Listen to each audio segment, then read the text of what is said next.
In the first pot, she chopped up some carrots and placed them in the first pot. In the second pot, she put eggs. And in that third pot, she put some coffee beans. She turned on the heat to the stove and they began to boil, and the high school student was still saying that it's not good. Oh, woe is me. It's so bad. What am I going to do? How can I change things? Am I stuck in a rut, keeping on? Finally, the mother goes and turns off the stove. She said, what did you do that for? What is this all about? She said, well, let's go and look at these carrots. She said the carrots were orange and vibrant and strong and had good green roots. A root vegetable is tough and strong and always ready to be that bold and big one. She said, but look at it now. The daughter looked in the pot and said, look at it. It's all mushy and all soft and really doesn't look orange anymore. It looks kind of like some bad baby food color. I don't know what happened to this carrot. She said, it doesn't look the same. They went to the egg pot, and in the egg pot, she said, look at the eggs. The eggs at first had a malleable center. They were moving around. You could move them and hear the yolk shaking inside. But now they were hard, and the outside was really, really warm and not able to be played with like it was before it was put in the hot water. Then they went to the coffee beans. She said, what you see there? She said, well, at least it smells good. She went and said, and guess what? It tastes good too. She said, well, what's the moral of this story?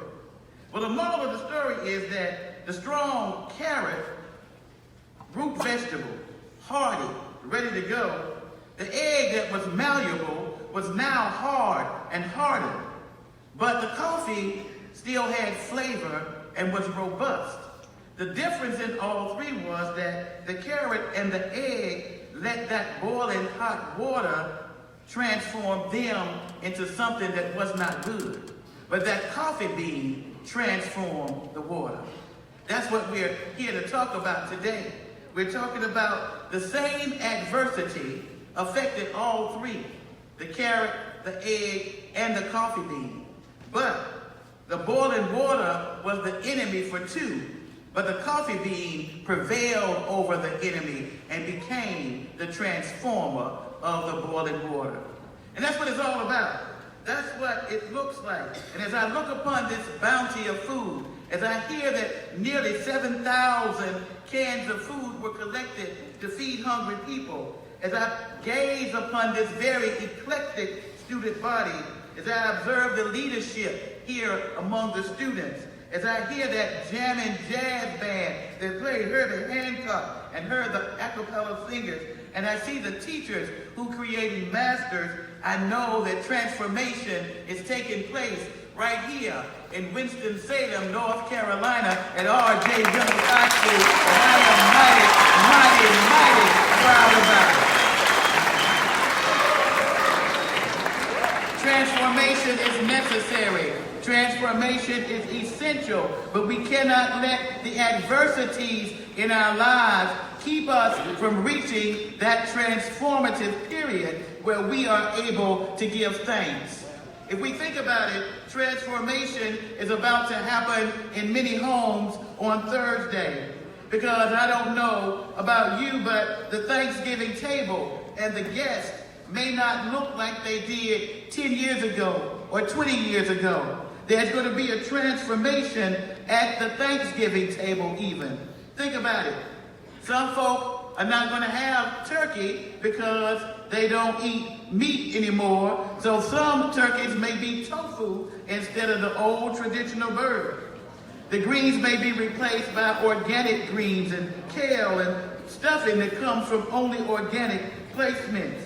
Cooked may be replaced with all raw food, and there'll be vegetarians and vegans and pescatarians and all kinds of dietary needs at the table. There'll be sugar-free and gluten-free and no more table of desserts because we don't eat sweets like we used to. Transformation is good for our souls and our bodies, and the people at the Thanksgiving table may not look the same either. At this table, there may be mixed race couples. They may be same-sex couples. They may be transgender couples. There may be couples that are not the traditional ones at the table.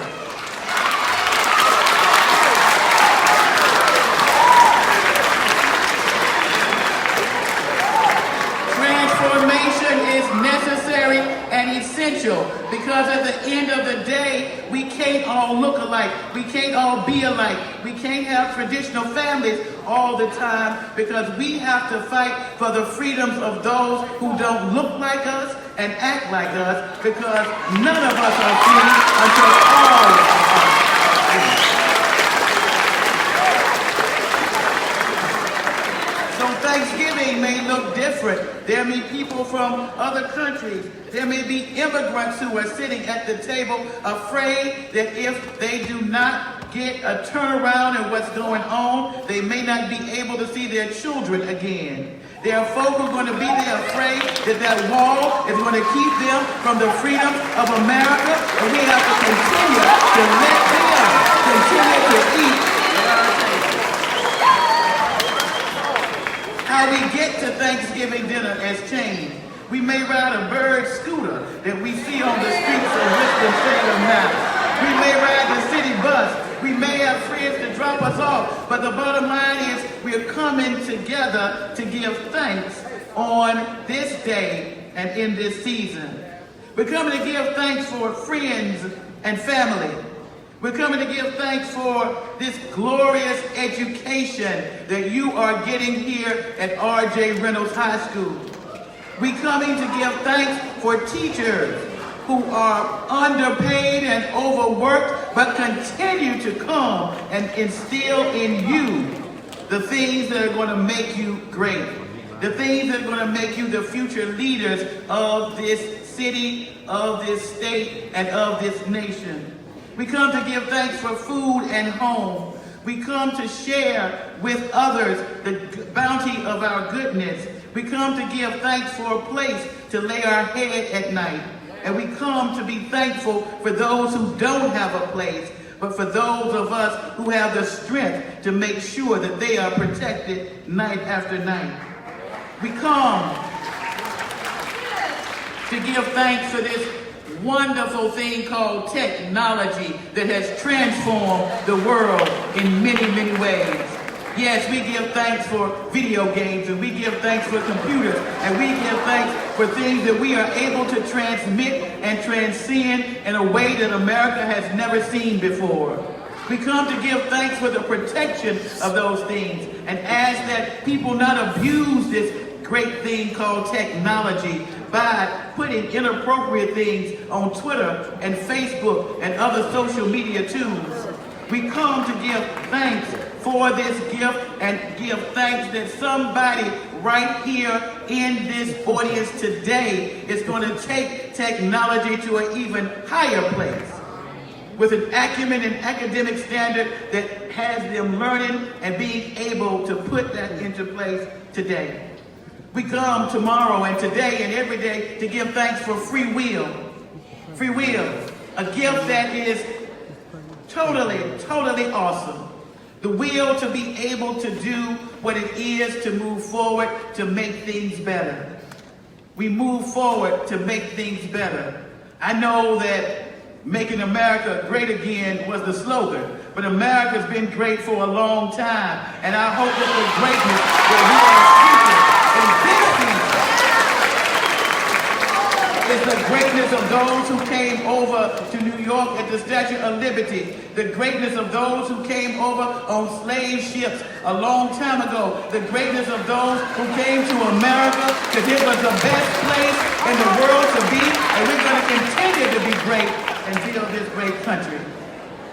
We give thanks for religious freedoms that say that we can be Muslim, or we can be Jewish, or we can be Christian, or we can be whatever religion we choose to call it, but always give thanks and glory to a high God that sits high and looks low and blesses us without anything that we do on our own, who gives us unmerited favor and unmerited grace day by day to continue to run this race.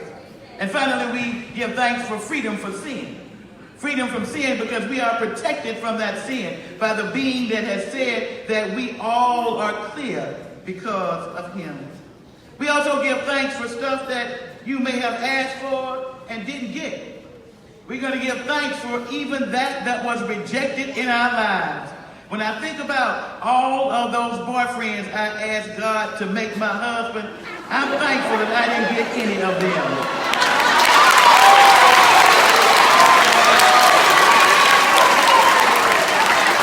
I'm thankful that job I thought I had to have at that time didn't come when it was, because God needed me in the Hall of Justice to look after young folks for such a time as this. So sometimes we have to give thanks for those things that we thought we wanted, that somebody higher than us saw that we didn't need, so that we can be used for such a time like these. So when Thanksgiving enemies come knocking at your door, what are you going to do? If you let them walk in, they will only multiply and take away from the table and fill your hearts with doubt. If you close the door and give thanks for what you already have, it'll be okay. It's not a perfect season.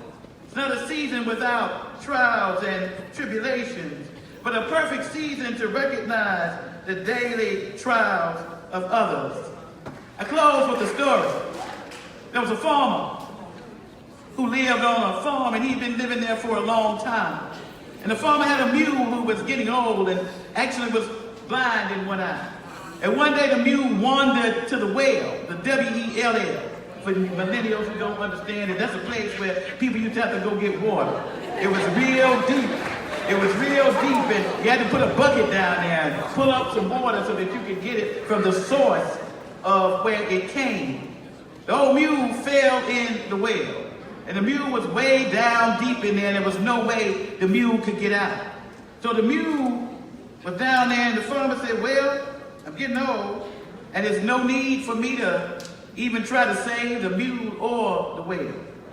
The mule was down there, he was like, I know they didn't say that. Nobody gonna even try to get me. Anyway, the man said, well, come on, neighbors, bring your shovels and some dirt, and we're gonna close this thing on up. I'm going to bury the mule in the well, and I'm going to close the well down. The men went in and decided that they were going to throw dirt down in the hole. The mule felt the first 2 shovels of dirt, and he was like, what is that? They are really getting ready to bury me alive in this place. I'm not ready to go. I don't want to be down here. They put the first 2 shovels of dirt in. The mule bent over and shook off the dirt. They continued to do it, and it started coming faster and faster. But as it started coming, the mule would shake off the dirt to the ground, and he would take his 4 feet, and he would step on it. They continued to do it. They continued to do it. He continued to shake, and he continued to step on it. Finally, after 3 days, they looked up, and who was at the top of the well but that mule? He was looking over, and they said, how did you get out of there? He said, every time some dirt fell on me, I shook it off and I stepped up. Every time you put another bundle of dirt on me, I shook it off and I stepped up. And as I stepped on that dirt, I made a way all the way up to the top. And now I'm stepping out. The moral of the story is, when your boyfriend is giving you trouble, when your girlfriend is giving you trouble, shake it off and step up. When your friends are giving you trouble, when the police are giving you trouble, when your parents are giving you trouble, shake it off and step up. When things aren't going your way, when days look dim, when Thanksgiving doesn't turn into what you want it to be, shake it off and step up and walk out into a world